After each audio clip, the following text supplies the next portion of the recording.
भोगना पड़ता है? कोई कठिनाई होती है क्या?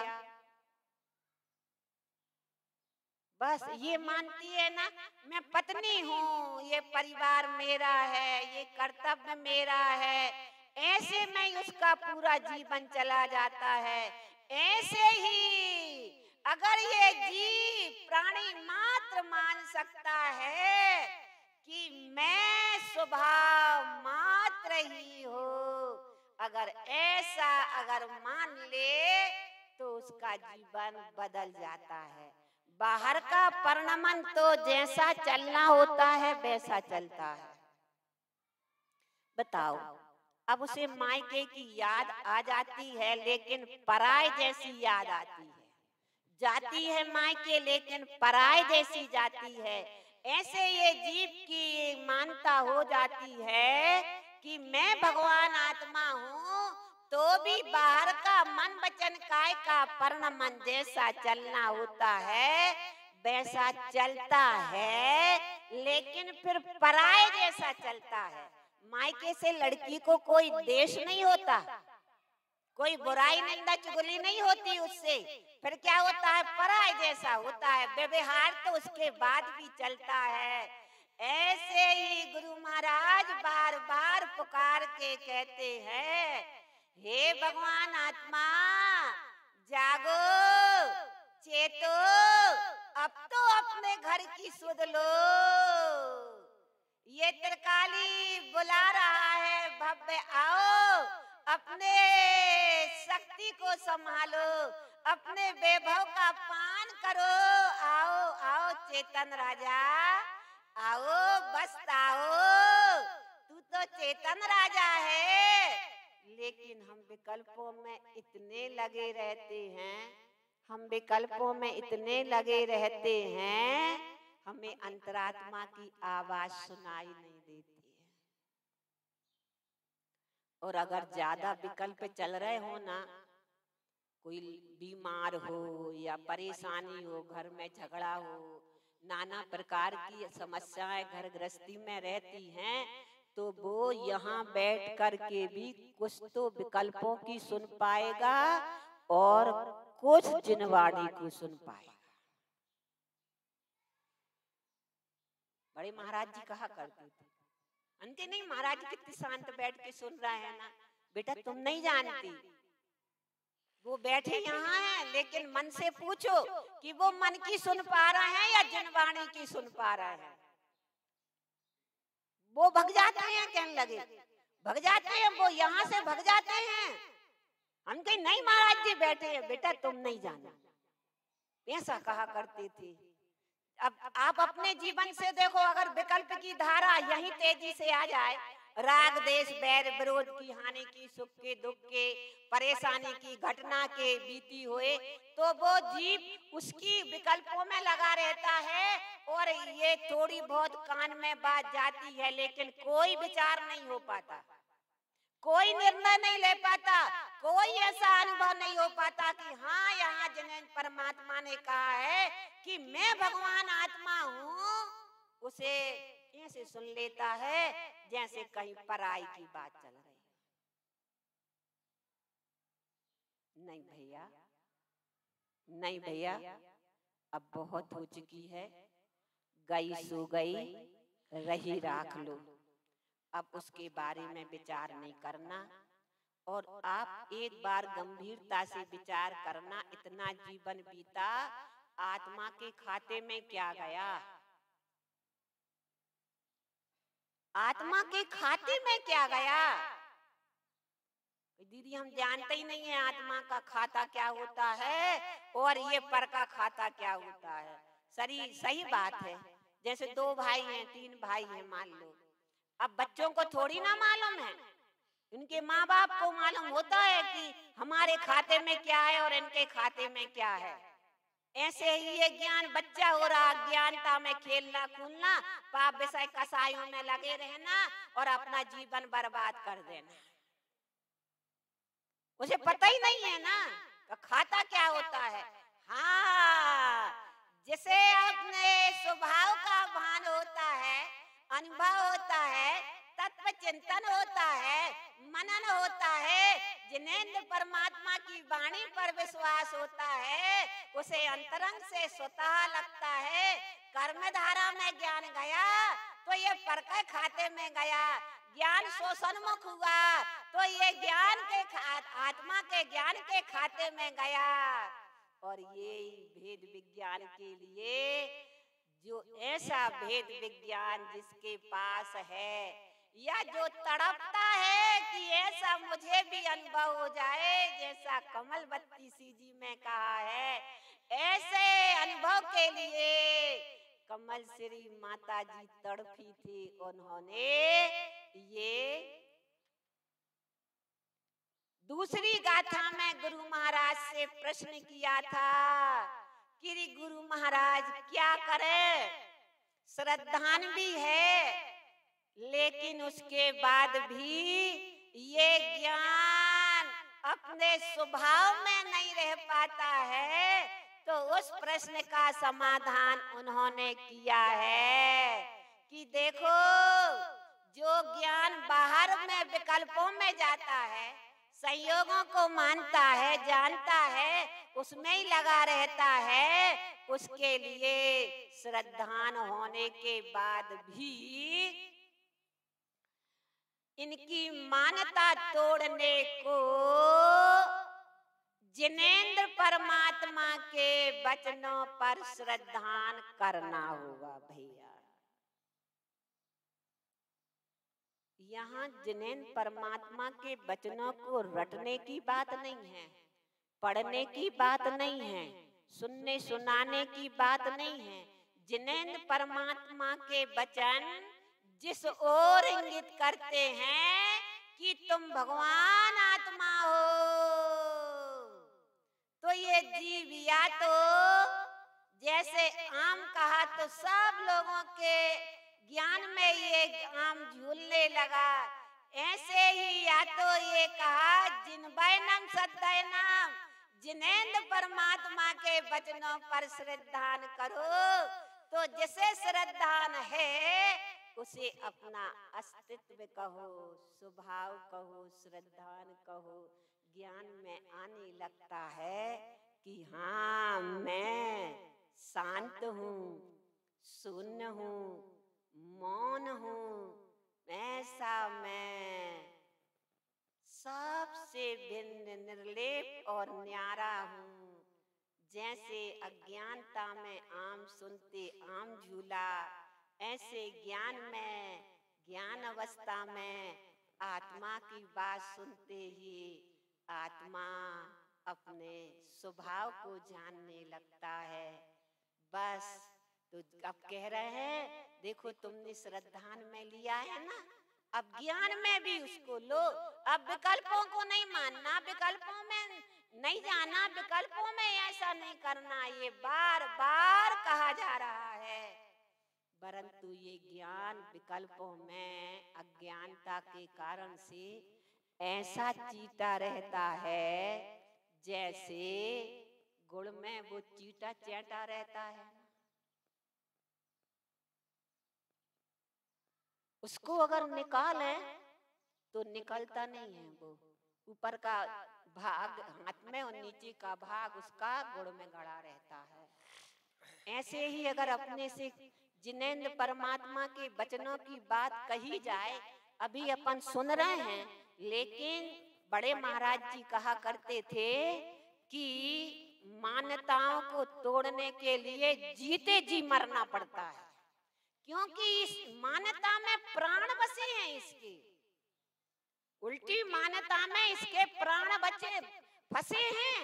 अगर इसको ऐसा कहा जाए तो ये जीव तड़पता है मान्यता के कारण से। नहीं है, बिल्कुल नहीं है मान्यता।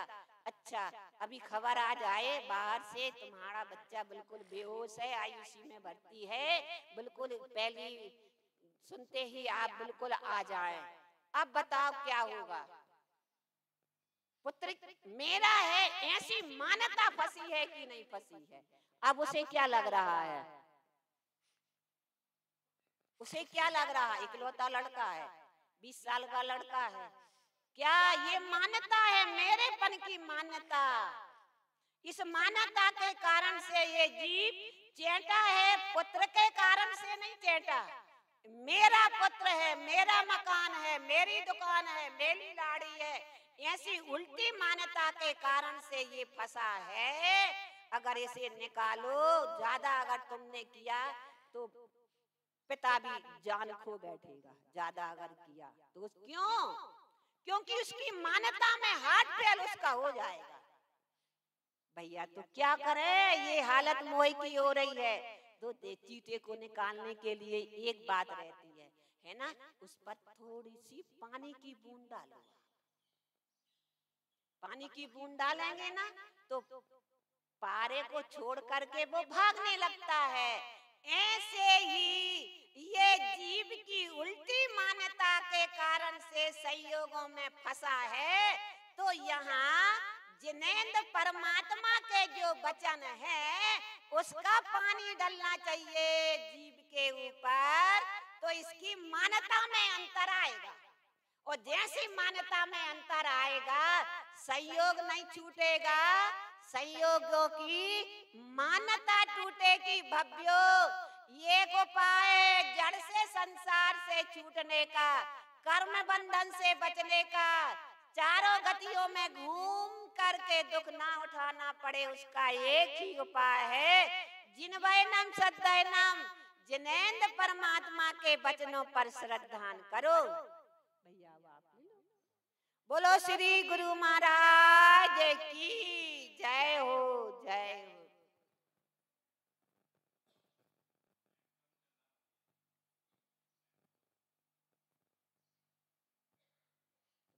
वो वाला रख दो, वहाँ रख दो।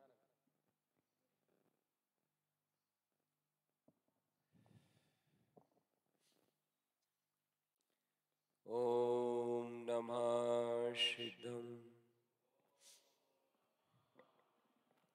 ओम नमः शिद्धम, ओम नमः शिद्धम। तत्त्वं च परं तत्त्वं परमपापरं भावदर्शिये परं जिनं परमेष्टि नमाम्यहं परं देवदेवस्य।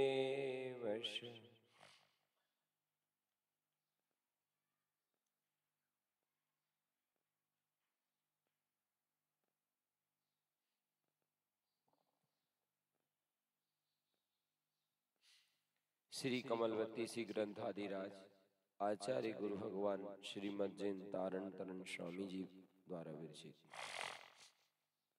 कमलवती सी ग्रंथाधिराज की वांछना आज से प्रारंभ हो गई है। हम पहले कमलवती सी जो ग्रंथ, इस ग्रंथ का नाम है वो, इस ग्रंथ का नाम कमलवती सी क्यों रखा गया है, इस बात को समझें। कमलवती सी रखने के पीछे ग्रंथ का नामकरण जो कमलवती सी के रूप में हुआ है वो क्या चीज है, बस आप ग्रंथ के जो नामकरण है उस ग्रंथ के नामकरण का अभिप्राय समझ जाएंगे। उस नाम से जो भाव खुल रहा है उस भाव को पहचान जाएंगे।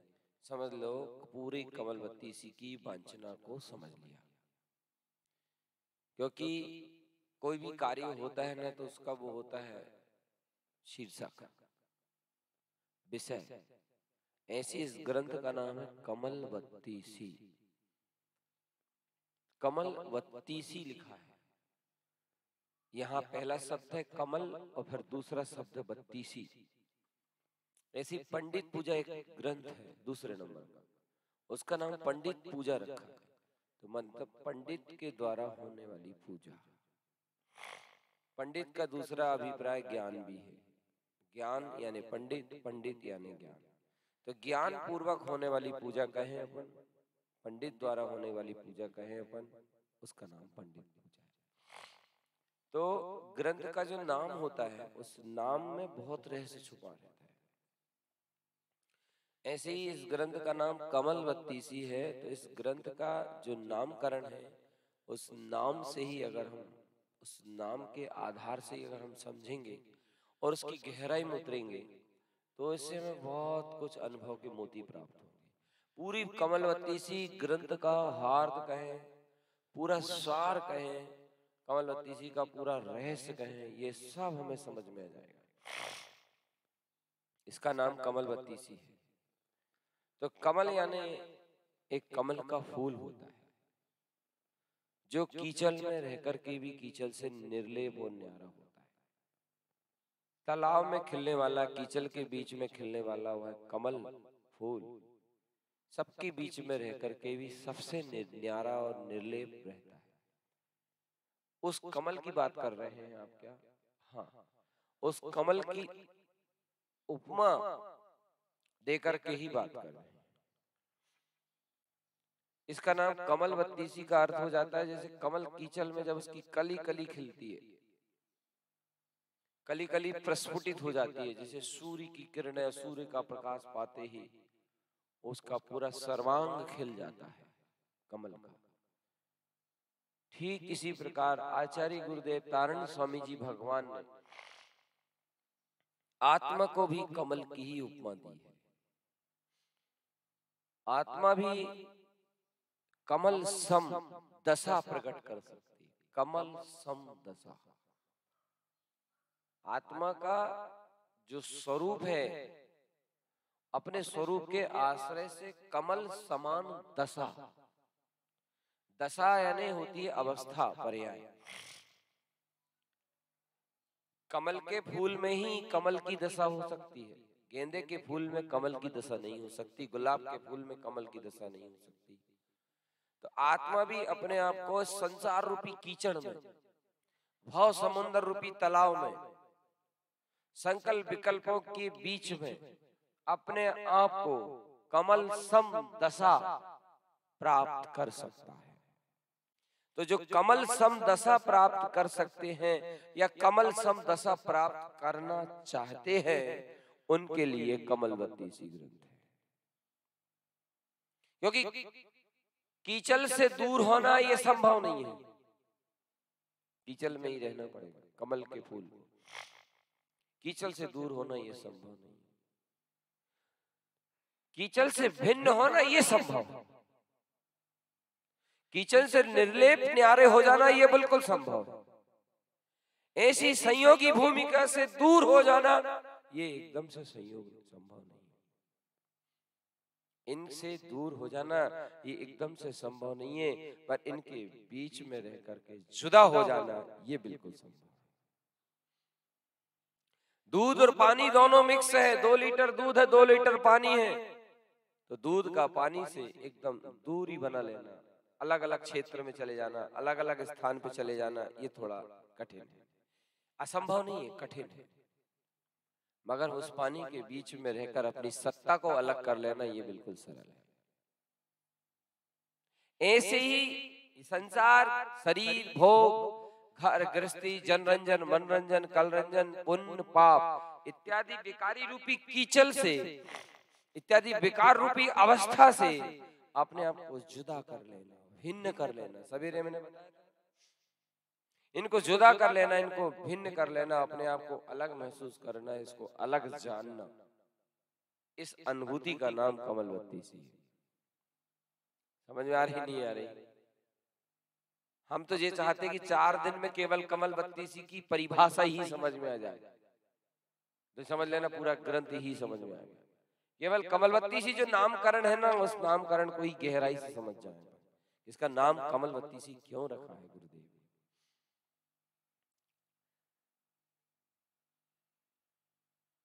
तो अपनी ही आत्मा जो संयोग रूपी कीचल है, जो गुजर रही है हमारे सामने से, जो संयोग रूपी कीचल है जो हमारे सामने से गुजर रही है, उस संयोग रूपी कीचल से जुड़ान तोड़ देना, उसमें एक में एक पन्ना छोड़ देना, उससे अपने आप को जुदा कर लेना, भिन्न कर लेना, अपने आप को सिद्ध स्वरूपी ज्ञान मात्र रूप अनुभव करना, और जो गुजर रहा है उसको जानना, इस दशा को प्रकट करना, इस अनुभूति को प्रकट करना, इस स्थिति को तैयार करना, इसका नाम कमलवती सी ग्रंथ। कमलवती सी ग्रंथ कोई साधारण ग्रंथ नहीं है, सर्वोत्तम ग्रंथ है। ज्ञान पूर्वक जिन्होंने अपने आप को द्रव्य कर्म, भाव कर्म, नौ कर्म इत्यादि रूप कर्म प्रवृत्तियों से भिन्न किया, जुदा किया, निर्लेप किया, न्यारा किया और अपने अखंड स्वरूप का वेदन किया, उसका नाम कमलवती। गुरुदेव तारण स्वामी से पूछते हैं, गुरुदेव आप कहते हो कि मैं भगवान हूँ, मैं भगवान आत्मा हूँ, मैं भगवान आत्मा हूँ।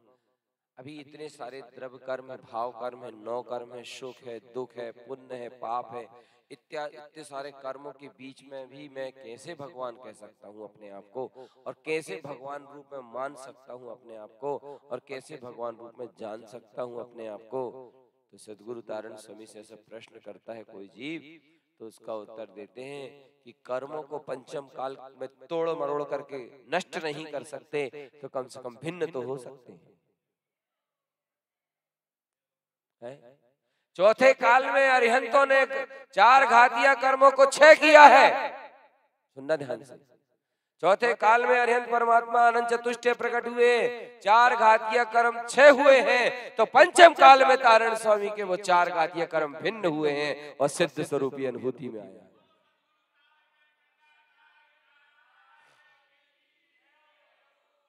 इतना सा फर्क है मेरे गुरुदेव तारण स्वामी में और अरिहंत और सिद्धों में।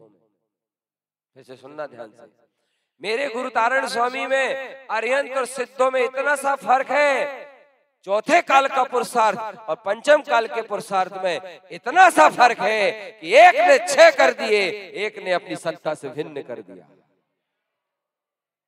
जिन्होंने क्षय किया वो अरिहंत सिद्ध हैं, और जिन्होंने भिन्न किया वो ज्ञानी और आत्मानुभूति सम्यक ज्ञानी जीव है। तो पंचम काल में भिन्न तो हो सकते, 6 नहीं हो सकते तो क्या हुआ, भिन्न तो हो सकते।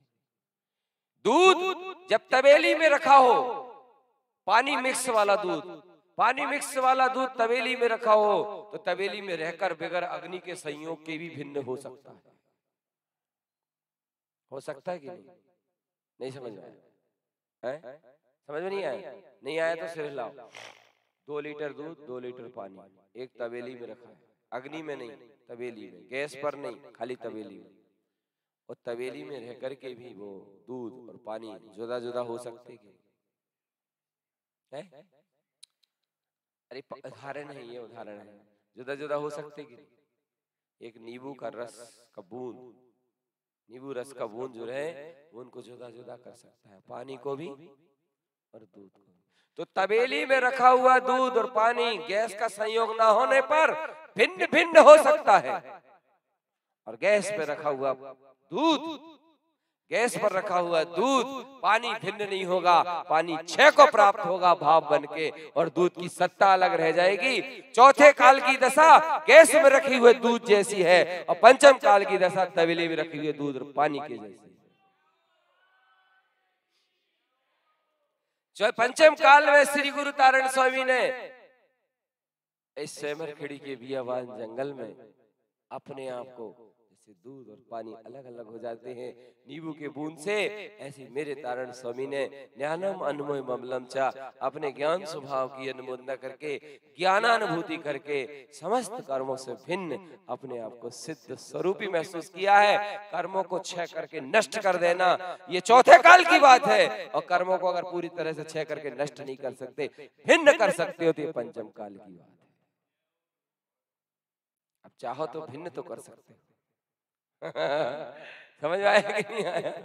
भिन्न कर सकते। अरे वो ध्यान की अग्नि नहीं है, जैसे दूध को अग्नि का संयोग चाहिए, पानी को परलोक सुधारने के लिए, परलोक भेजने के लिए, भाप बन के जाएगा कि नहीं जाएगा वो, है ना? मगर अग्नि के संयोग में जाएगा। अग्नि का संयोग होगा तो पानी भाप बन के चला जाएगा, दूध अकेला रह जाएगा। ऐसे ही ध्यान की अग्नि होगी, ध्यान से सुनना मेरी बात, ध्यान की अग्नि होगी, प्रचुर स्वसंवेदन की अग्नि होगी, दर्शनोपयोग और ज्ञानोपयोग दोनों की निर्मलता पूर्वक स्वरमणता होगी, तो घन घाती कर्मों की जो वाणी रूपी घनघाती कर्म है वो पूरा भाव बन के उड़ेगा और आत्मा सिद्ध स्वरूपी बन के सिद्ध शिला पहुंच जाएगा। वो बात होगी चौथे काल की। और इस पंचम काल में अगर ध्यान की अग्नि नहीं है तो ज्ञान की खटास तो है। समझ आया? ध्यान की अग्नि नहीं है उस प्रकार की तो ज्ञान की खटास तो है, ज्ञान का प्रकाश तो है, ज्ञान की रोशनी तो है, ज्ञान की ज्योति तो है। परमानंद परम ज्योति। हे भगवान तारण स्वामी, क्या हुआ, क्या बोलते हैं? परमानंद परम ज्योति। भगवान तारण तारण बोलते हैं, थोड़ा ध्यान से सुनना। परम आनंद के धनी सिद्ध परमात्मा होते हैं। आनंद की भी कैटेगरी है कि कौन से गुण स्थान वर्ती को कौन सा आनंद होगा। चौथे गुण स्थान में नंद है, पंचम गुण स्थान में आनंद है। ऐसे गुण स्थानों की बढ़ती हुई दशा में नंद की आनंद की अलग अलग कैटेगरी भूमिका है। तो परमानंद के धनी सिद्ध भगवान होते हैं। ऐसे परमानंद स्वरूप, परम चिदानंद शुद्धात्म स्वरूप से निकली हुई ज्योति, निकला हुआ प्रकाश, निकलने वाला दीपक, ज्ञान का दीपक, उस परमानंद की ज्योति में प्रकाशित होती हुई संत तारण स्वामी ने इस पंचम काल में अपने को सिद्ध स्वरूपी अनुभव किया और कर्मों की तरफ से बात की तो भिन्न कर दिया। भिन्न कर सकते हो? अभी आप लोगों को, इन लोगों को बहुत अच्छे समझाएं। दो बहुएं थी, दो भाई थे। भाइयों में बहुत प्रेम था, मगर बहुओं में यानी उनकी पत्नियों में आपस में इतना प्रेम नहीं था, थोड़ी खटपट होते रहती थी, बार ऊंची नीची दशा बनती थी। दोनों बहुओं ने निर्णय किया, दोनों ने ठान लिया कि जो अलग अलग होके रहेंगे, घर से निकल के रहेंगे, मतलब इस गांव को छोड़ के अन्य गांव में हम अपना घर बनाएंगे, हिस्सा करवाएंगे, खेत का, मकान का, दुकान का, सबका। मगर बात बढ़ते गई बढ़ते बढ़ते बात बन नहीं पाई। दोनों पतियों ने मना कर दिया।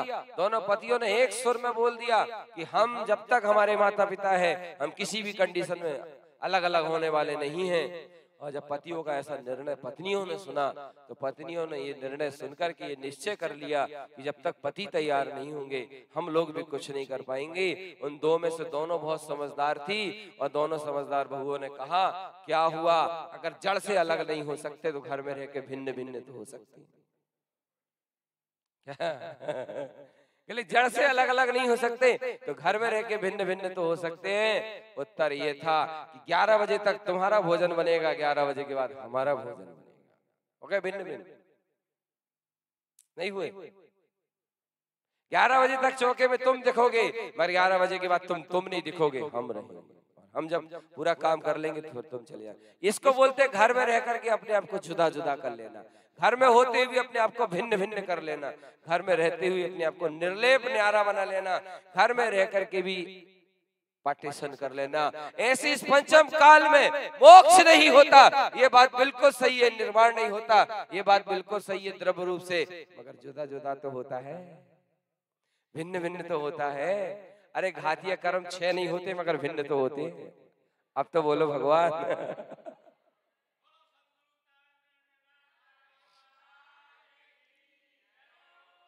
एक सज्जन कहने लगा, बोले क्या पंडित जी इतनी ऊंची ऊंची बातें करते हो, पंचम काल में किसको मोक्ष हो रहा है, किसको निर्वाण हो रहा है, कौन सिद्ध शिला को पहुंच रहा है। तो उस आदमी से मैंने वहां पर भी समझाया था कि भैया ये बात बिल्कुल सही है, हम कर्मों को 6 नहीं कर पाएंगे मगर भिन्न तो कर लेंगे, जुदा जुदा तो कर लेंगे। अब बात आती भिन्न कैसे करें, तो जिन्हें अपनी सत्ता को और कर्मों को दोनों को भिन्न भिन्न करना है, दोनों को जुदा जुदा करना है, अपने आप को सिद्ध स्वरूप अनुभव करना है और कर्म धाराओं को अपने ज्ञान की ज्योति से गेय बनाना है, वो कमलवतीसी जी को आत्मसात करें। कमलवतीसी ग्रंथ सिर्फ ऐसे ही जीवों के लिए लिखा गया।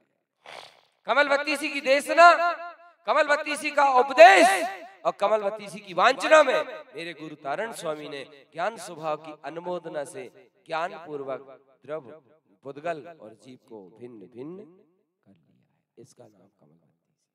मैंने आपसे बोला था ना, अकेले कमलवतीसी ग्रंथ का भाव समझ जाओ। इस कमलवतीसी का जो नामकरण हुआ है, उस नामकरण को ही मात्र समझ लोगे तो पूरी 32 गाथाएं अंतर में उतर जाएंगी।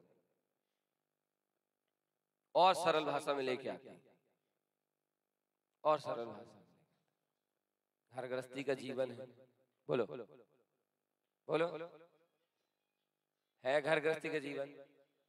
सांसारिक जीवन है, दुकान मकान परिवार पुत्र सब कुछ है।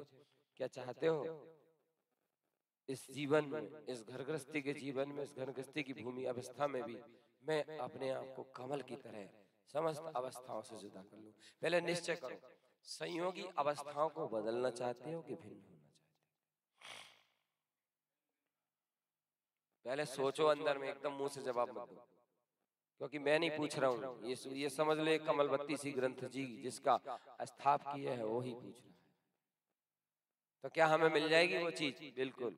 अगर वैसी भावना लेके बैठोगे कि मेरी ऐसी भावना है, और कुछ मत करना, केवल ग्रंथ की गाथाओं को पढ़ लेना श्रद्धा पूर्वक, मेरी ऐसी भावना है, और इन गाथाओं को श्रद्धा और आस्था से दोहरा लेना, आस्था से इन गाथाओं को पढ़ लेना, मैं बिल्कुल पक्की दृढ़ता से कहता हूँ इस स्थिति की प्राप्ति हो जाएगी। भूमि का